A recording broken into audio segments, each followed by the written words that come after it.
आपके पास वो हक नहीं है तो एक सरकारी गोली एक और हमें मारो। बेरोजगार भी खत्म, बेरोजगारी भी खत्म, हम भी खत्म, फिर अब चैन से बैठो, आपको जो करना है वो करो। आप मुझे बताएं, जब हमारी इनकम 2500 है तो हम बच्चों का पेट कैसे पालेंगे? हम मजबूर है ना उनको कल चाइल्ड लेबर बनाने के लिए, क्योंकि पहले तो हमें उनका पेट भरना है। एजुकेशन, शिक्षा वो आप उसको छोड़ दो, लेकिन खुदा ना इस पेट का तो कुछ सोचो। हमारे जो बच्चे हैं, हमारे जो अलाइक बाय पेरेंट्स है, वो भूखे मर रहे हैं, इनको क्यों नहीं दिखाई दे रहा है? क्या सिस्टम चल रहा है यहाँ जम्मू कश्मीर में? ये यहाँ के यूथ को रोडों पे बैठने के लिए क्यों मजबूर कर रहा है? हम तो इनसे IAS केस पोस्ट नहीं मांग रहे, हम इतना ही चाहते हैं जिन पोस्ट पे जो काम हम कर रहे हैं हमें तो वो हक दे दो। देखिए सर, मेरे ख्याल से जब से हम एंगेज हुए थे ना 2010 से, तब से लेकर आज तक हम प्रोटेस्ट पे है। कभी हमने श्रीनगर प्रेस कॉलोनी में प्रोटेस्ट किया, कभी जम्मू प्रेस क्लब में किया, और कभी हमने जंतर मंतर पे किया, और इससे पहले जून में हमने 18 दिन यहाँ पे प्रोटेस्ट किया, और आज हमारा I think 14th day of protest यहाँ BJP ऑफिस के सामने। हमारी डिमांड साफ सुथरा है। देखिए सर, हम भी इसी रियासत जम्मू कश्मीर के रहने वाले हैं, हम भी इसी रियासत जम्मू कश्मीर के यूथ है। तब तक कोई मुल्क, कोई स्टेट आगे नहीं बढ़ सकता है जब तक ना वहाँ के यूथ को एतमाद में लिया जाए, और वहाँ की यूथ की फीलिंग्स को, वहाँ के यूथ की इमोशंस को, वहाँ की यूथ के हार्ट को समझा जाए। अगर हमें समझा जाया गया होता तो आज आपको ये दृश्य यहाँ पे दिखाई नहीं देता होगा। हमारी ये देखो बहनें घर को छोड़ के यहाँ आ रही है, हमारी भाई देखो, इस वक्त हम हर एक डिस्ट्रिक्ट से यहाँ पे आए हुए हैं। अगर हमारी डिमांड बहुत जल्द मतलब इन्होंने फुलफिल नहीं की तो हम अपने पेरेंट्स को भी यहाँ पर बुलाने के लिए तैयार है, और जितनी हमारी स्ट्रेंथ थे 5000, हम 5000 के 5000 एनवाइसीज को यहाँ बुलाएंगे, और साथ हमारे जो माता है, पिता है, भाई है, बहन है, किसी की बीवी होगी, किसी के बच्चे होंगे, हम सब यहाँ आएंगे और अपनी डिमांड को लेकर एक गोहार लगा देंगे। देखिए सर, मैं बताना चाहता हूँ कि एनवाइसीज कोई बैकडोर एंट्री नहीं है, इनको रिक्रूट किया गया था through proper channel under the chairmanship concern district development commissioner. और मुझे अभी भी याद है 2010 में मुझे मेरे हल्के से बहुत सारे लड़कों ने अप्लाई किया था, आफ्टर डेट मुझे मेरिट पे निकाला। अभी भी मुझे वो ऑर्डर नंबर याद है जिसके तहत मैं लगा था, उसका था DDCB BUD NYC 2957/67 डेटेड 27 अक्टूबर 2010। उसका DDCB mean district development commissioner Budgam.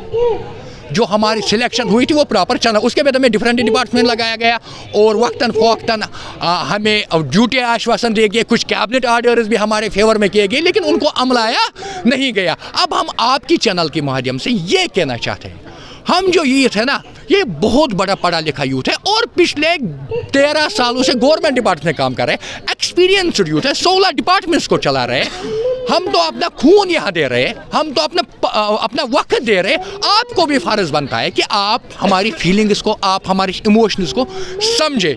मैं LG साहब से एक बात कहना चाहता हूँ, LG साहब, आपको तो वहाँ विकास पुरुष कहा जाता था, हिंदी में विकास पुरुष, और इंग्लिश में अगर हम बोले तो इसे बोलते हैं मिस्टर डेवलपमेंट, उसे कहा जाता है। और आपको खास जम्मू कश्मीर को डेवलपमेंट के लिए यहाँ पर लाया, जम्मू कश्मीर को डेवलपमेंट की बुलंदियों पर ले जाने के लिए, और तभी ये देश, ये स्टेट डेवलप हो सकता है जब यहाँ का बंदा इकोनॉमिकली साउंड हो, जब यहाँ का यूथ के पास जॉब सिक्योरिटी हो। तो मैं आपके माध्यम से उसे गुजारिश करना चाहता हूँ कि हम भी आपके बच्चे जैसे हैं, हम भी इसी रियासत जम्मू कश्मीर के रहने वाले हैं, हम भी आपके बच्चे जैसे। खुदारा, जो आपने जून में हमारे साथ वादा किया था कि आपका मसला मैं 1 महीने के अंदर हल कर दूंगा, उस वादे को क्लियर कीजिए, और हम यहाँ से खुशी खुशी अपने घर जाएंगे और डिपार्टमेंट को संभाले। वरना अगर आपने हमारा मसला क्लियर नहीं किया तो हम फिर, मैंने पहले ही बोला, हम अपने घर वालों को भी लाएंगे, और प्रोटेस्ट तब तक जारी रखेंगे जब तक ना हमारा मसला क्लियर होगा।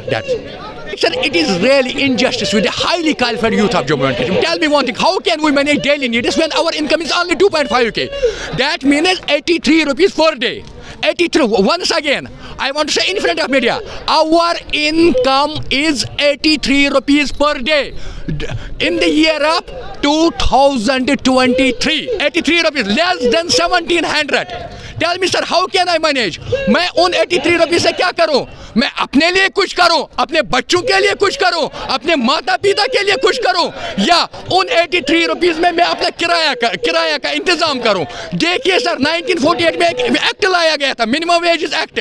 आप देखिए, आप गूगल पे भी जितने भी दर्शक है वो देखिए, उसमें लिखा गया था कि एक वर्कर की सैलरी कम से कम उतनी होनी चाहिए जिससे वो कम से कम एक तो अपने आलो अयाल को अच्छी तरह से पाल सके, उनकी पेट को पाल सके, दूसरा दूसरा उनकी हालत, जो उनका हालत है अच्छा उपचार कर पा सके, और तीसरा अच्छा एजुकेशन दे सके। आप मुझे बताइए सर, हमारे कानून में लिखा गया है कि चाइल्ड लेबर एक बहुत बड़ा जुर्म है, जिसको चाइल्ड लेबर, जो चाहे माता पिता हो या कोई फैक्ट्री वाला, अगर वहां पे किसी चाइल्ड को काम करते हुए पकड़ा गया तो उसके खिलाफ कार्रवाई। आप मुझे बताएं, जब हमारी इनकम 2500 है तो हम बच्चों का पेट कैसे पालेंगे? हम मजबूर है ना उनको कल चाइल्ड लेबर बनाने के लिए, क्योंकि पहले तो हमें उनका पेट भरना है। एजुकेशन, शिक्षा हो आप उसको छोड़ दो, लेकिन खुदा रहा इस पेट का तो कुछ सोचो।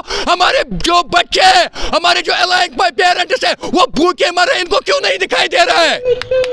क्या सिस्टम चल रहा है यहाँ जम्मू कश्मीर में? ये यहाँ के यूथ को रोडों पे बेचने के लिए क्यों मजबूर कर रहा है? हम तो इनसे IAS केस पोस्ट नहीं मांग रहे, हम इतना ही चाहते हैं जिन पोस्ट पे जो काम हम कर रहे हैं हमें तो वो हक दे दो। अगर आपके पास वो हक नहीं है तो एक सरकारी गोली एक लाओ और हमें मारो। बेरोजगार भी खत्म, बेरोजगारी भी खत्म, हम भी खत्म, फिर अब चैन से बैठो, आपको जो करना है वो करो।